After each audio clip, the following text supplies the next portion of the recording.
From the early to mid-90s, a serial killer was loose on the streets of Charlotte. But little did the authorities realize that the person responsible for it all was hiding in plain sight. This is the case of Henry Louis Wallace.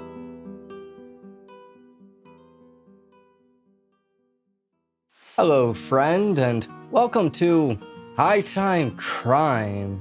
My name's Joel, and on here I specialize in true crime and also going to therapy.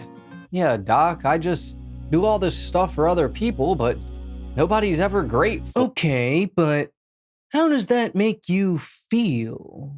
But anyway, today we're going over the case of an unsuspecting killer who got away with it over and over again. Henry Louis Wallace was born on November 4th of 1965 in Barnwell, South Carolina. From the moment of inception, his life seemed to be out of order. His father wasn't in the picture, and the single mother household he was born into was an extremely harsh environment. Henry's mother, Lottie Mae, who was a textile worker, frequently criticized him for even the tiniest of mistakes and encouraged him and his sister to beat each other. Additionally, they were poor, and the house Henry and his sister lived in had no indoor plumbing or electricity. But while many people grow up in bad environments and still go on to do great things, Henry was not an example of this.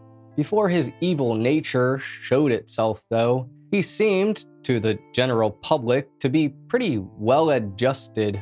Personality-wise, Henry was smart and charismatic and made friends quite easily. As he entered his teenage years, he attended Barnwell High School, and he was a popular student. Henry was the only male cheerleader on the cheerleading squad and an elected member of the student council.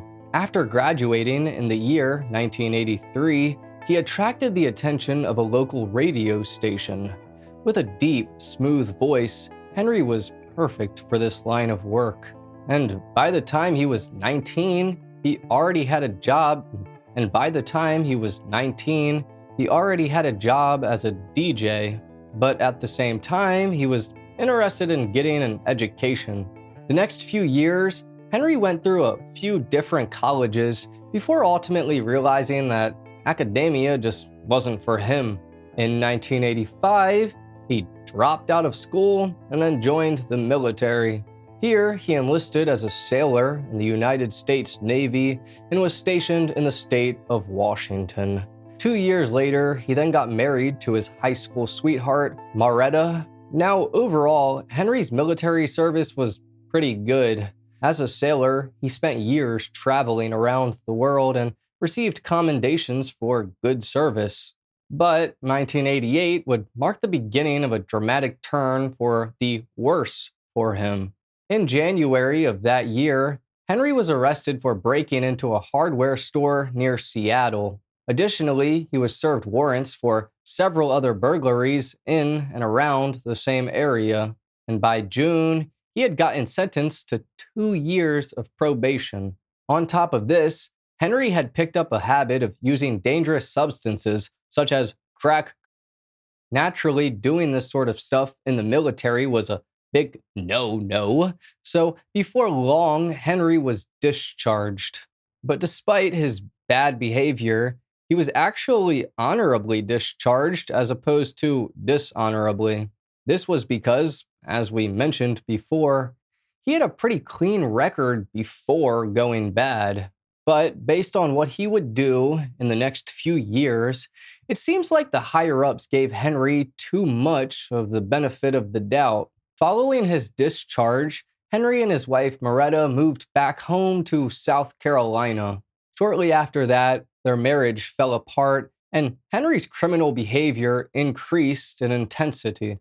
The rest of the story will now be a series of increasingly frustrating examples of what happens when the authorities fail to do their job correctly. On March 8th of 1990, an 18-year-old woman by the name of Toshonda Bethea disappeared in Barnwell, South Carolina. Several weeks later, her body was discovered in a lake. When police began an investigation, they interviewed Henry about it, and of course, he denied having any involvement. Police also found no evidence to pin it on him, so he wasn't officially charged. But as it turns out, this would be Henry's first documented murder. His next wouldn't take place until a few years later, but in the meantime, he kept himself busy. In February of 1991, Henry broke into the radio station he used to work at and stole valuable recording equipment. Within a matter of time, he was caught trying to pawn the equipment off. Later that same year, Henry chose to relocate to Charlotte, North Carolina. After getting established here, he went through several fast food jobs before eventually becoming the manager at a local Taco Bell. In the next few years, from 1992 to 1994, Henry would then go on one of the worst killing sprees in Charlotte's history. But before we get into that, I want to explain Henry's MO. And for those that don't know what an MO is, it's basically just the particular way a killer murders their victims. Henry's MO was taking advantage of and strangling. And this was very consistent, by the way. Nearly every person he murdered, he did it using the same MO. So in May of 1992, Henry's next victim was someone who already kept a low profile. Her name was Sharon Nance, and she was a 33-year-old dealer and sex worker. Henry picked her up in his vehicle, and after using her services, she requested payment from him. However, Henry refused to pay and beat her to death.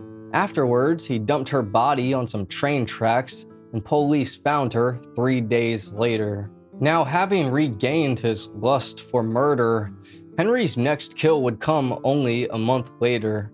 And for context purposes, it's important to note by this point, Henry had a new long-term girlfriend named Sadie McKnight.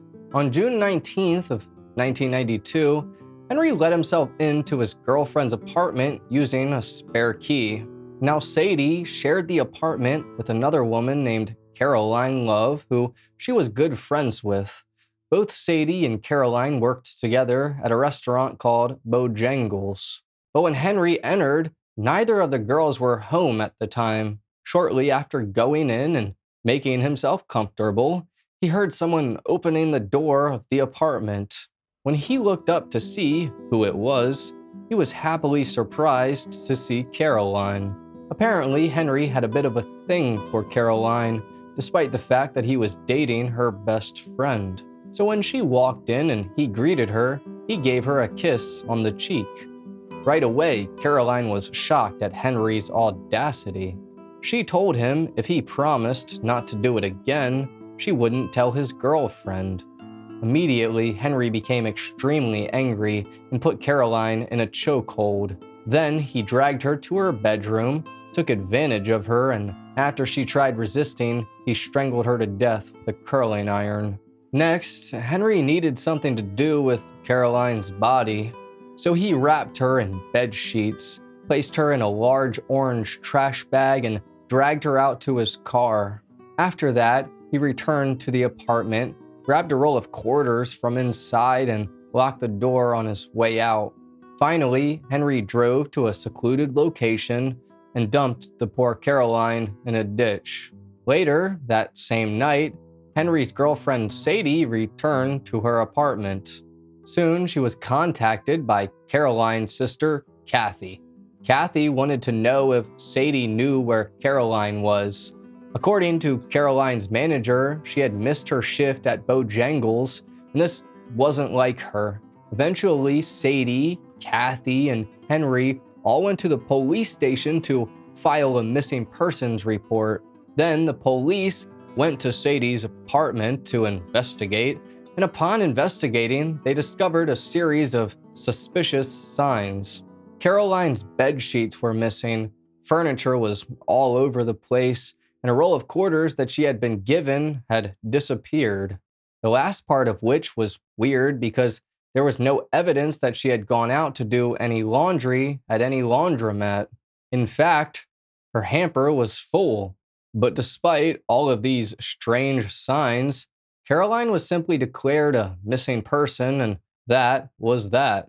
Truthfully, there was little investigation done beyond what I've just described. So, within a matter of time, Sadie and others just accepted it and moved on. Less than a year later, Sadie then officially moved in with Henry. But Henry's irresistible urge to kill was not going to stop now that he had a living girlfriend. In fact, it was only going to get way, way worse.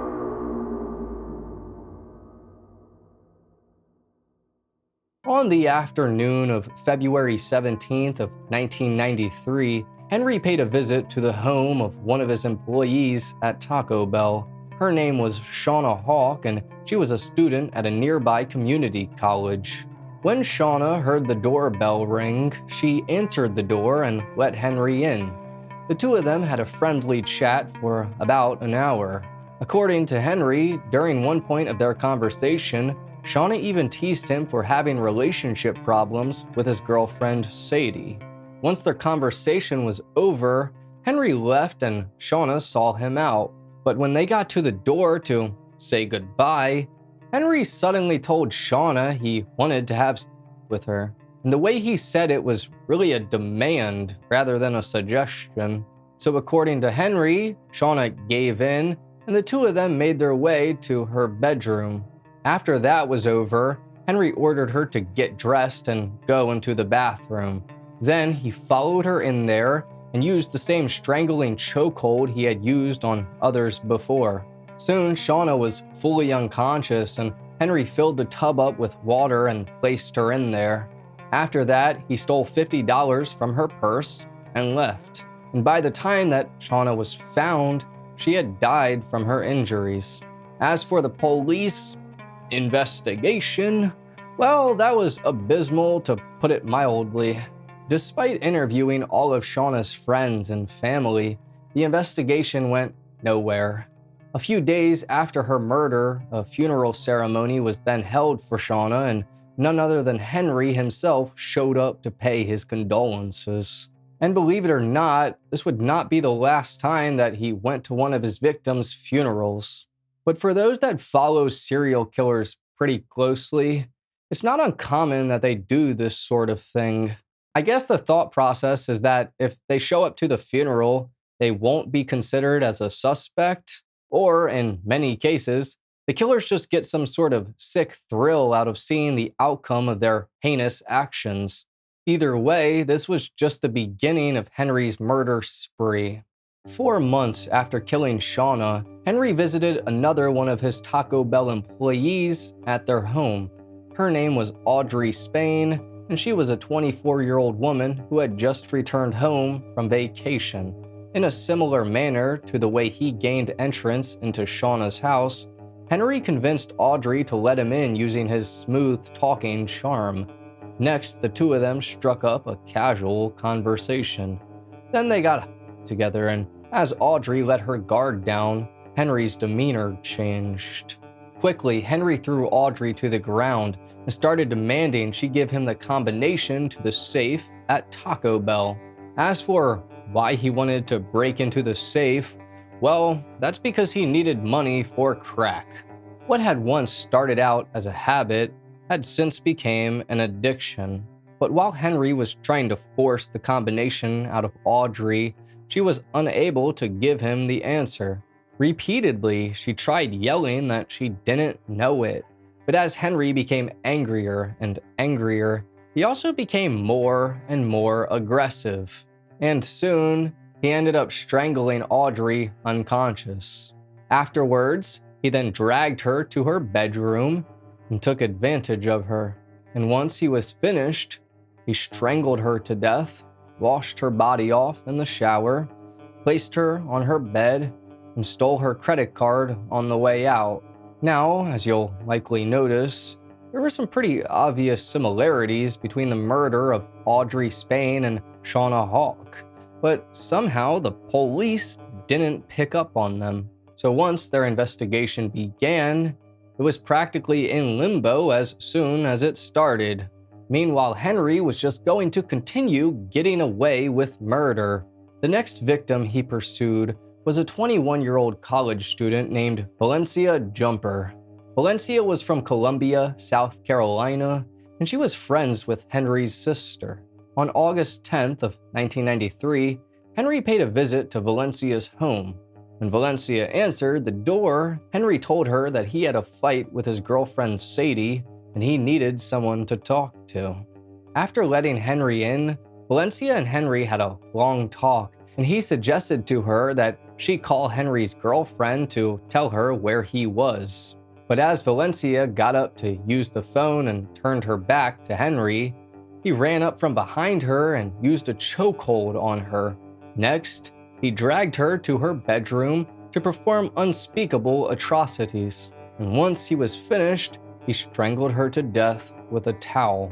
But after that, Henry did something slightly different than previous murders. Instead of running the bathtub and filling it up with water, he filled her bathtub up with rum.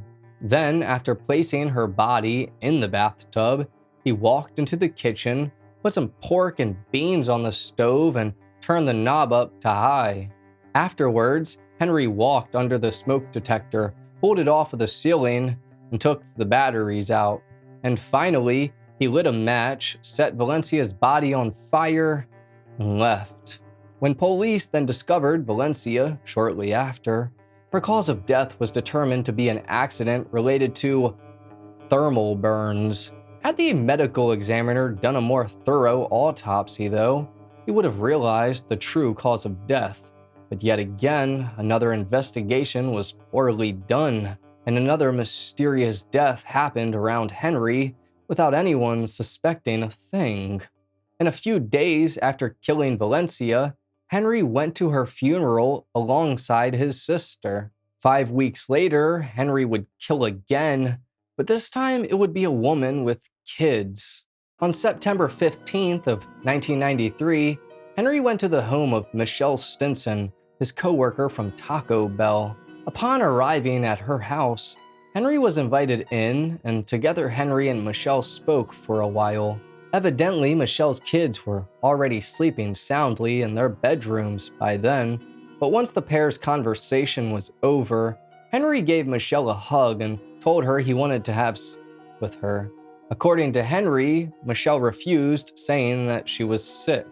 So in response, Henry got angry and demanded to see all the medication that she was taking. But after searching and being unable to find any prescriptions, Henry took his frustrations out on Michelle. And in the middle of the kitchen floor, he took advantage of her. Afterwards, he then tried strangling her to death with a towel, but she put up a valiant fight. Despite Henry's continual efforts to kill her this way, she kept moaning and grasping for air. And eventually, Henry resorted to taking a large kitchen knife and stabbing her in the back multiple times. At some point, while this was happening, Michelle's 3-year-old son walked in on the scene and Henry ordered him to go back to sleep. But once Henry had finished Michelle off, he then hastily left the apartment with the kitchen knife and towel and threw both items over a nearby fence. Unfortunately, later on the following morning, Michelle's kids were the ones who found their mother lying dead on the kitchen floor. Not long after that, a friend stopped by to check on her, and Michelle's son told the friend that his mother was sleeping. Now, unsurprisingly, the police investigation for Michelle's death was just as poorly done as others before her. Authorities were unable to link Henry to the murder, and he wasn't even a suspect. By now, there were 5 deaths and disappearances in the same 5-mile radius, and the local community was getting extremely fearful and restless. In response, the authorities chose to increase the police presence around the East Charlotte area. Meanwhile, Henry kept a slightly lower profile than before, but still engaged in criminal activity. Early the next year, he had a child that didn't belong to his girlfriend. And on February 4th of 1994, he was arrested for shoplifting. After police detained him, he was given a court date and released. But when his court date rolled around and he never showed up, a warrant was sent out for his arrest. Despite this, police showed little interest in trying to find him, and he was never arrested. By this point, Henry practically thought he was invincible. In his mind, he could do whatever he wanted and never face any consequences. So after a very short period of time, he relapsed back into his real interest, murder. On February 20th of 1994, Henry showed up at the apartment of one of his Taco Bell employees' sisters. The woman's name was Vanessa Mack, and she was 25 years old. Unsurprisingly, Henry used the same tactics he had used so many times before. After doing a bit of casual chit-chat at her door, he persuaded Vanessa to let him in, dragged her to her bedroom, took advantage of her, strangled her to death, and stole her bank card on the way out. And the following morning, Vanessa's mother found her dead. As for the police investigation, well, you can probably guess how that turned out. Vanessa Mack was now the third mysterious death associated with the same Taco Bell, and yet investigators still didn't see any connection. But Henry was getting too sloppy and too bold, and he could only get away with things for so long. Also, his addiction to crack was getting really bad, and he was becoming desperate for money. The following series of murders would take place within only a 3-day period. Starting on March 8th of 1994, Henry visited the apartment of his friend Bernice Woods. The intention was to take advantage of, strangle, and rob Bernice's girlfriend, Brandy Henderson. But when Henry knocked on the door, he was surprised to see Bernice answer instead of Brandy. Not really knowing how to react, Henry told Bernice that he was leaving town for a while and he just wanted to say goodbye. Afterwards, Henry began to leave the apartment complex, but then remembered that he knew someone else that lived there. Her name was Betty or Susie Backham, and she worked with his girlfriend Sadie at Bojangles. Betty was the assistant manager there, so Henry assumed that she would know the combination to the restaurant's safe. When he knocked on her apartment door, Henry claimed that he needed to use her phone. In response, Betty happily agreed, and while the two were inside, Henry went over to where the phone was and pretended to make a call. Meanwhile, as Betty turned her back to him, he dropped the phone, ran up from behind her, and put her in a chokehold. Right away, Henry demanded that Betty give him the combination to the safe, the keys to the restaurant, and the alarm code. These would be all the things he needed to break into Bojangles. But despite Henry's aggression, Betty resisted giving him anything for 30 minutes. After that, though, she gave in and told him the safe combination, and Henry stopped choking her. When he released her, Betty asked Henry what his problem was, to which he replied that he was sick. He told Betty that he had hurt many people, and surprisingly, Betty did something unexpected. She forgave him, which to her credit was a very brave and powerful thing to do, but then she told Henry that because of his issues, he really needed to get some help. After Betty said this, Henry went right back to his aggressive ways, and he did the exact same things to her that he did to so many before. First, he dragged her to her bedroom. Then he took advantage of her, killed her, and finally, on his way out, he robbed her.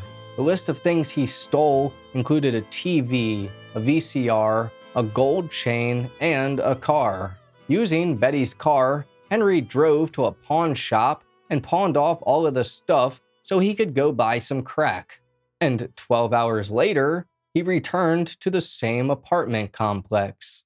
Now the intention was to go back to Brandy Henderson's apartment and finish the job. Henry knew that this late in the day, Bernice would be at work and Brandy would be at home alone with her infant son. So once again, he knocked on the door, told Brandy he needed to drop something off for Bernice, and persuaded her to let him in.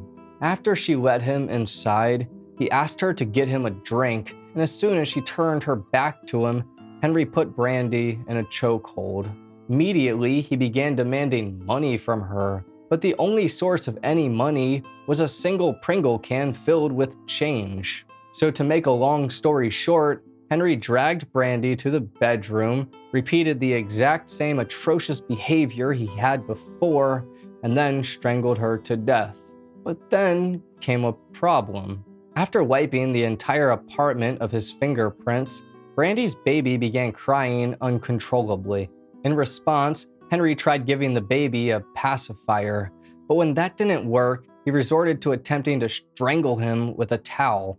Eventually, the baby stopped crying, and on his way out, Henry stole Brandy's TV and stereo system. Next, he pawned both of the items off, and with the money he made, he bought more crack. Now, fortunately, Brandy's baby ended up living, but by now, the police were finally on Henry's tail. After the discovery of the 2 dead women in the same apartment complex, the local authorities had a meeting. During this meeting, they discussed the similarities between all of the deaths that happened in the past few weeks. The main culprit was, of course, the only person who had a personal association with every victim, Henry Louis Wallace. Of course, police could have determined that way sooner, but due to a lack of will and resources, they had been rendered incompetent. To be honest, anyone who's watching this video right now could have made the connections between all of those murders. But still, I guess it was better late than never. So meanwhile, as police were having their meetings and getting ready to arrest Henry, Henry was busy working on his next victim. After showing up to her home, Henry made his way into the house of a woman named Deborah Slaughter. Deborah was one of Henry's girlfriend's former co-workers at Bojangles. Henry knew Deborah used crack, and he took advantage of this fact. Soon, he was attempting to convince her to go half and half on some crack. Ultimately, though, she refused, and Henry became frustrated. He asked her for a drink, and with her back turned to him, he began choking her with a towel. As Henry was doing this, Deborah reportedly accused him of murdering Brandy Henderson and Betty Balcom. Henry responded by taking advantage of Deborah, and once he was done, he began robbing her of everything in her purse. Henry knew that Deborah kept a knife in her purse, so he ordered her to dump it out in front of him. As she did so, the knife fell out, and when it hit the ground, Henry kicked it away. Afterwards, he told Deborah to give him everything in her wallet, picked up the knife, and she gave him $40. But Deborah was actually a pretty bold person. Upon giving him the money, she smacked Henry in the face and started yelling for the police. But despite her resistance, Henry strangled her with a towel again and held her down before eventually stabbing her multiple times. And before long, Deborah had died from her injuries. When Henry left the apartment, he used the money to buy crack and returned later to clean up his mess. But the following day, police finally arrested him. Henry Louis Wallace's reign of terror was officially over. When he was interviewed by police, Henry admitted to killing 11 women in total. He was able to describe each murder in extremely vivid detail, and in doing so, he made it much easier for future prosecutors to reach a conviction. In the end, Henry was given the death penalty. He has repeatedly tried to appeal this sentence, but failed every time, and to this day, he's still on death row. Now, as it turns out, Henry had likely been killing people long before anyone even suspected. Since being incarcerated, he admitted to the murders of at least 9 other women while still in the Navy. Assuming this is true, it would bring the total to at least 20 innocent victims. 20 young women had their entire lives ahead of them. 20 women who had families and friends and people they loved. Nobody deserves this sort of fate. It's a genuine tragedy that Henry's murder spree went on for as long as it did. Rest in peace to all of the victims of Henry Louis Wallace.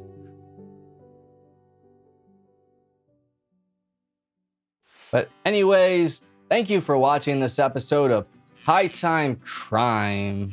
If true crime is your thing, then please subscribe and hit the like button because that's all we do.